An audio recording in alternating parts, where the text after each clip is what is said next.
हमने लंग लकार और मध्यम पुरुष का चैप्टर पढ़ा, जिसे हमने अनुवाद किया, हिंदी में अनुवाद सीखा। ये पूरा चैप्टर अभी अभी हमने पढ़ा और अब हम इसका अभ्यास कार्य करेंगे। अभ्यास कार्य में सबसे पहले आता है शब्दकोश। तो शब्दकोश को देख लें कि शब्द कौन कौन से दिए हुए हैं। अब ध्यान से देखें, क्योंकि शब्द जो है हमारा बेस होता है, हमारी किसी भी भाषा का आधार होता है। अगर हमने शब्दों को ठीक से जान लिया, समझ लिया, तो पाठ को समझना सबसे आसान हो जाता है। तो पहला शब्द इसमें दिया हुआ है सदुपयोग, यानी अच्छा उपयोग, और जिसे इंग्लिश में कहते हैं गुड यूज। उसके बाद देखो निर्धनाय लिखा है। निर्धनाय मतलब गरीब के लिए, और इंग्लिश में फॉर पुअर, इंग्लिश में जिसे हम कहेंगे फॉर पुअर। चित्रागारम मतलब सिनेमा घर, पिक्चर हॉल जिसे इंग्लिश में कहते हैं। प्रतिभागी मतलब प्रतियोगी या कंपिटिटर या फिर पार्टिसिपेंट।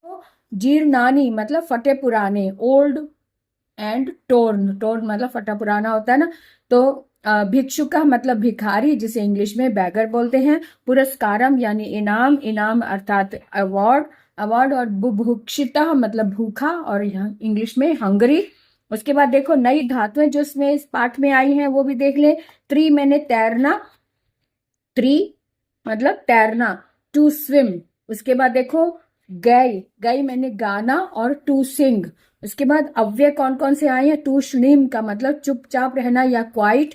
यह का मतलब कल, बीता हुआ कल यानी यस्टरडे। उसके बाद देखो परम, परम का मतलब लेकिन होता है, और जिसको इंग्लिश में हम बट बोलते हैं। यतः मैंने क्योंकि, या बिकॉज इंग्लिश में कहते हैं। तो इसलिए इस तरह से हमने शब्दकोश को अच्छे से समझ लिया।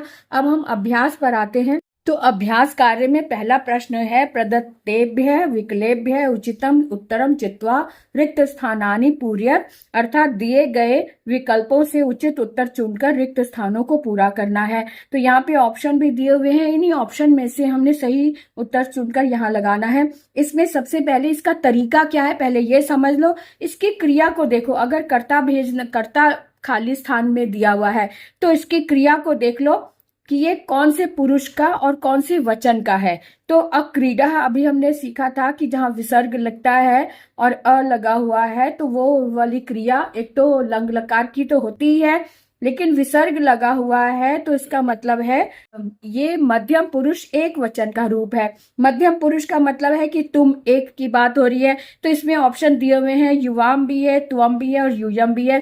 तो त्वम एक वचन है, तो एक वचन का हमने शब्द लिया त्वम, क्योंकि यहाँ पे त्वम आ जाएगा क्योंकि क्रिया इसकी एक वचन की। मध्यम पुरुष एक वचन, त्वम, त्वम पर हमने यहाँ पर टिक लगा दिया। उसके बाद देखो त्वम अपि, यहाँ पर क्रिया, यहाँ पर कर्ता भरा हुआ है पहले से, तो इसकी क्रिया को भरना है। तो त्वम अगर एक वचन है और मध्यम पुरुष का एक वचन है तो इसकी क्रिया भी मध्यम पुरुष एक वचन की होगी, ये ध्यान रखना है। त्वम अपि प्रतिभागी, तुम भी प्रतिभागी थे। तो यहाँ पे त्वम जो एक वचन का है और मध्यम पुरुष है, तो इसमें इसकी क्रिया को भी हमने वही चुनना है जो मध्यम पुरुष एक वचन की होगी। त्वम है तो आसीह विसर्ग वाला एक वचन का होता है, इसलिए ये हमने आसी पर टिक लगाया क्योंकि आसी जो है मध्यम पुरुष एक वचन की क्रिया है। अब इसके पहले प्रश्न का ही रिमेनिंग पार्ट यहाँ पर दिया हुआ है। यहाँ पर भी वही है कि पहले खाली जगह देखो और खाली जगह में कर्ता का स्थान अगर खाली है तो इसकी क्रिया पर ध्यान दो कि क्रिया कौन से पुरुष और कौन से वचन की है। तो यहाँ पर अभवत दिया हुआ, अभवत हमने सीखा था कि जहां पर हल नहीं लगता है वहां पर वो मध्यम पुरुष बहुवचन होता है। अगर हल होता यहाँ पर तब ये प्रथम पुरुष एक वचन का होता, लेकिन यहाँ हल नहीं है, इसका मतलब ये मध्यम पुरुष बहुवचन का है। तो इसका जो कर्ता है वो भी बहुवचन होगा और मध्यम पुरुष का होगा। तो मध्यम पुरुष बहुवचन का रूप हमने देखा कि यूयम मध्यम पुरुष बहुवचन का है, इसलिए यूयम पर हमने टिक लगा दिया इस तरह से। दूसरा अगला प्रश्न देखें, यूयम शोभना बालका, यानी तुम सब, यहाँ तुम सब की बात हो रही, तुम सब अच्छे बालक हो, तो तुम सब की बात करी, यानी कि मध्यम पुरुष बहुवचन की क्रिया हमने यहाँ से लेनी है। ये ध्यान रखो बेटा, इस वाले वाक्य में जो ऑप्शन दिए हुए हैं ये सभी लट लकार के हैं। और यानी कि वर्तमान के रूप हैं। लेकिन इसमें भी हमने मध्यम पुरुष का बहुवचन देखना है। तो ये एक वचन, मध्यम पुरुष एक वचन, मध्यम पुरुष द्विवचन और मध्यम पुरुष बहुवचन का रूप स्थ आ रहा है, इसलिए हम स्थ पर टिक लगा देंगे। लट लकार का रूप है। इसके बाद देखिए युवा जले, तुम दोनों, यहाँ पर मध्यम पुरुष द्विवचन की बात हो रही है। तुम दोनों जले मतलब जल में। अब अतरत, ये तो बहुवचन का रूप है क्योंकि हल नहीं लगा हुआ। अतरतम ये द्विवचन, मध्यम पुरुष द्विवचन का है, इसका मतलब ये सही है ऑप्शन। इस पर हमने टिक लगा दिया इस तरह से, है ना। तो अतः यहाँ पे जाने की जरूरत नहीं, ये मध्यम पुरुष एक वचन का है क्योंकि इसमें विसर्ग लगा हुआ है। अब आगे देखेंगे, प्रश्न 2 पर आ जाते हैं। प्रश्न 2 पर दिया हुआ है एक पदेन उत्तरत, यानी एक शब्द में उत्तर देना है। एक शब्द में उत्तर दीजिए। तो कहा जो भी इसके जो प्रश्नवाचक शब्द है ना, इनको ध्यान से देखो। अगर ये शब्द जिस विभक्ति का है और जिस वचन का है, उसी विभक्ति और उसी वचन का ही हमने उत्तर ढूंढना है। तो ये देख लो कि यहाँ पे यानी कि कहाँ दिया हुआ है, यानी ये कर्ता के रूप में प्रश्न आया है, तो कर्ता को ही देखना है। ये एक वचन का है, प्रथमा विभक्ति। तो कहा बुभुक्षिता अस्ति, कौन भूखा था, भिक्षुक है ना, तो भिक्षुक हमारा ये आंसर आ गया। उसके बाद युवाम भोजनम वस्त्रम च कस्मई अयच्छतम, अयच्छतम में मध्यम पुरुष द्विवचन की बात हो रही है और इसका कर्ता भी मध्यम पुरुष द्विवचन का है। लेकिन यहाँ पर कस्मई में चतुर्थी विभक्ति दी हुई है, यानी किसके लिए। तो तुम दोनों ने भोजन और वस्त्र किसके लिए दिए, तो आ जाएगा कि भिक्षुकाय। तो यहाँ पर भी चतुर्थी विभक्ति का ही चिन्ह होगा, भिक्षुकाय। ये भी चतुर्थी विभक्ति एक वचन का रूप है, तो ये हमारा सही आंसर हो गया। उसके बाद देखो भिक्षुकस्य, यहाँ पे षष्ठी विभक्ति लगी है। भिक्षुकस्य वस्त्राणि कीदृशानि आसन, कीदृशानि ये प्रश्न है, तो इसके स्थान पर हमने उत्तर देना है कि भिक्षुक के वस्त्र कैसे थे। आसन मैंने थे, कैसे थे। भिक्षुक यहाँ पे एक वचन है, यहाँ भी एक वचन है, लेकिन वस्त्र में बहुत बहुवचन आया है। भिक्षुक के वस्त्र कैसे थे, कीदृशानि आ रहा है, तो यहाँ पर हम लिख देंगे जीर्णानि, क्योंकि ये भी नपुंसक लिंग का बहुवचन है और इसका उत्तर भी नपुंसक लिंग बहुवचन में ही होगा। तो जीर्णानि ये उसका उत्तर आ गया, तो हमने यहाँ पे लिख दिया। अब आगे देखो, प्रधानाचार्य युष्मभ्यम किम अयच्छत, यानी प्रधानाचार्य ने तुम सबके लिए क्या दिया, यानी प्रधानाचार्य ने तुम सबको क्या दिया, तो क्या दिया, पुरस्कार दिया। तो किम के स्थान पर पुरस्कारम आ जाएगा। उसके बाद देखो, तव विद्यालय कस्याः प्रतियोगिता आसीत्। अब यहाँ पे कस्या शब्द आया, प्रश्नवाचक है, तो इसके स्थान पर हमने उत्तर लिखना है कि तुम्हारे विद्यालय में किसकी प्रतियोगिता थी। तो कस्याः यानी कि यह षष्ठी विभक्ति एक वचन है, तो कस्याः यानी चित्रकलायाः, चित्रकला की प्रतियोगिता थी ना। तो तुम्हारे विद्यालय में कस्याः है तो चित्रकलायाः, चित्रकला की प्रतियोगिता थी। तो ये उत्तर हमारा बिल्कुल सही हो गया। अब हम प्रश्न 3 पर आएंगे। प्रश्न 3 को हम देखें कि उदाहरण अनुसार क्रियापदानि लंग लकारे परिवर्तयेत्। उदाहरण के अनुसार क्रियापद में लंग लकार में, क्रियापद वाले जो रूप है उसमें लंग लकार में परिवर्तन करना है, अर्थात पास्ट टेंस में उसको परिवर्तित करना है। तो यहाँ पे कॉलम दिया हुआ है वदत, वदत का जैसे अवदत हो गया, ये एग्जाम्पल दिया हुआ है जैसे यथा मैंने जैसे, जिस तरह से वदत थ का मतलब है ये लट लकार का बहुवचन है और इसी को हमने लंग लकार और साथ में लंग लकार में इसमें बदल दिया, तो ये भी अवदत हो गया।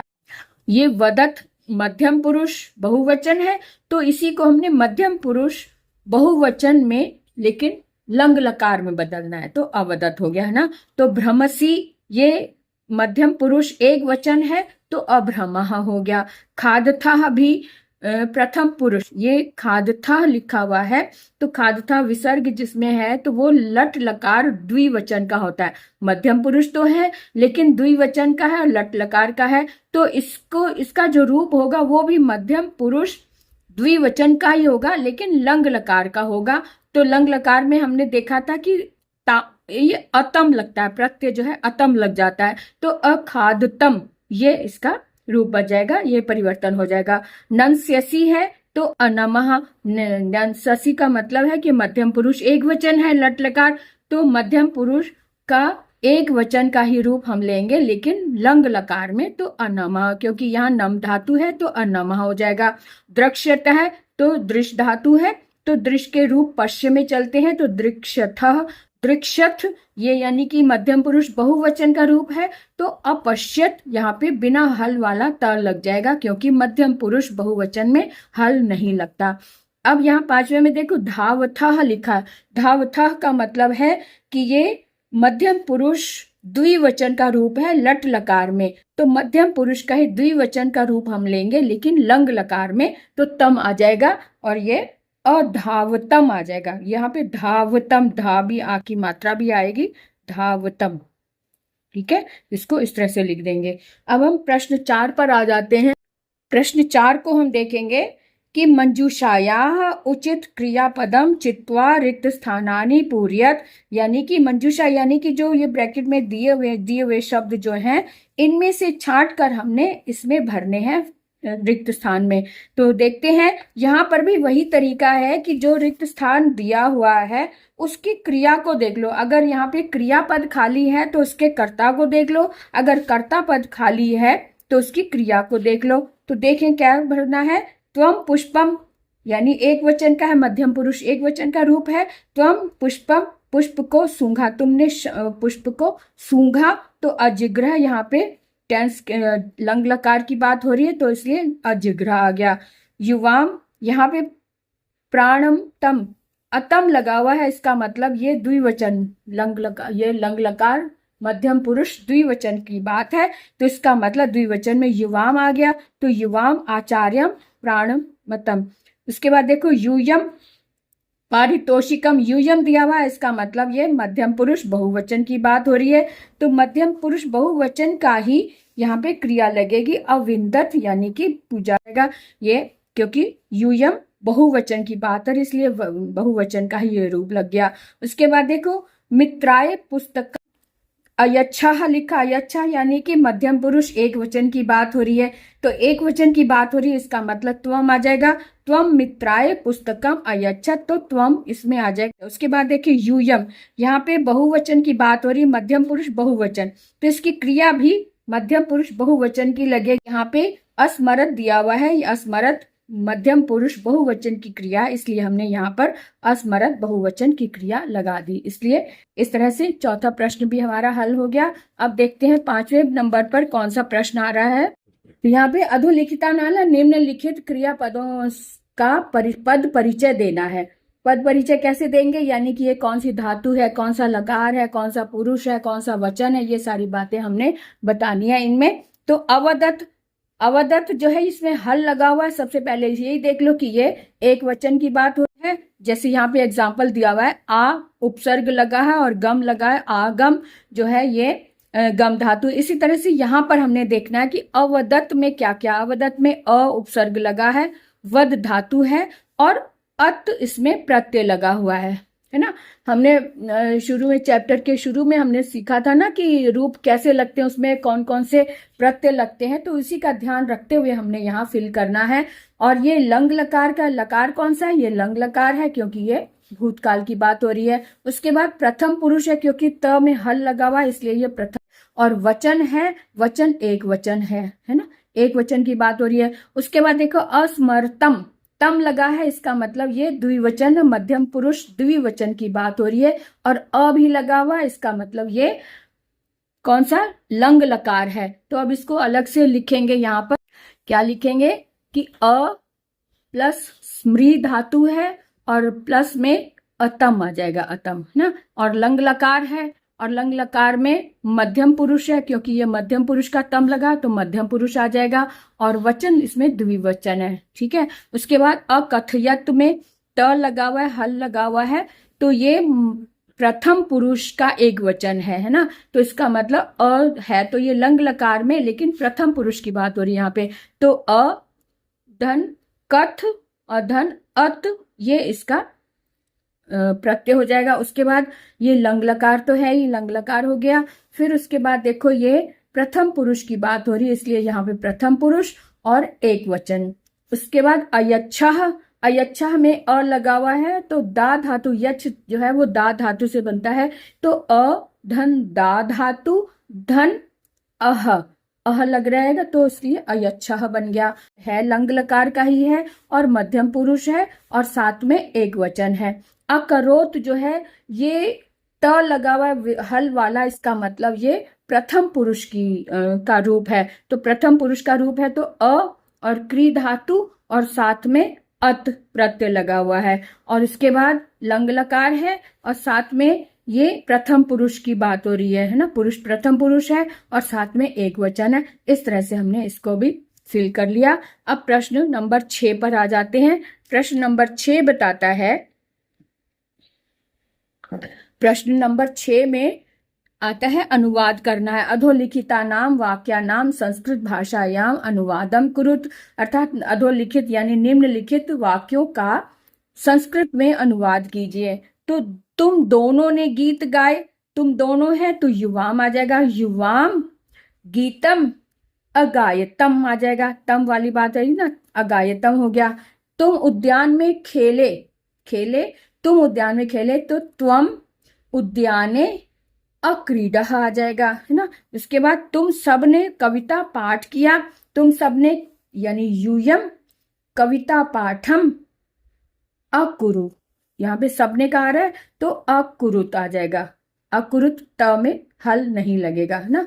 उसके बाद आ जा तुम दोनों रेल से कहाँ गए थे, तो तुम दोनों यानी युवाम, रेल का मतलब यान से, तुम दोनों यान से, यानेन, यान में तृतीय भक्ति लगेगी, युवाम यानेन कुत्र, तो अगच्छतम आ जाएगा यहाँ पर द्विवचन का, मध्यम पुरुष का द्विवचन अगच्छ। उसके बाद देखिए तुमने चित्र बनाया, बनाया यानी रचना की, तो तुमने एक वचन है तो त्वम चित्रम और रचः, वे विसर्ग आ जाएगा और रचः। इस तरह से हमने इसको संस्कृत में अनुवाद कर दिया यानी ट्रांसलेट किया। तो आपको समझ में आ गया होगा, और आप कमेंट करके मुझे जरूर बताएं कि आपको कितना समझ आया या कहाँ पर आपको दिक्कत हुई या क्या नहीं समझ आया, आप कमेंट बॉक्स में लिखें। और इसके अतिरिक्त भी कोई शब्द आपके माइंड में आता है कि जो आप समझना चाहते हैं, वो कमेंट बॉक्स में लिखें, आपको उत्तर जरूर मिलेगा।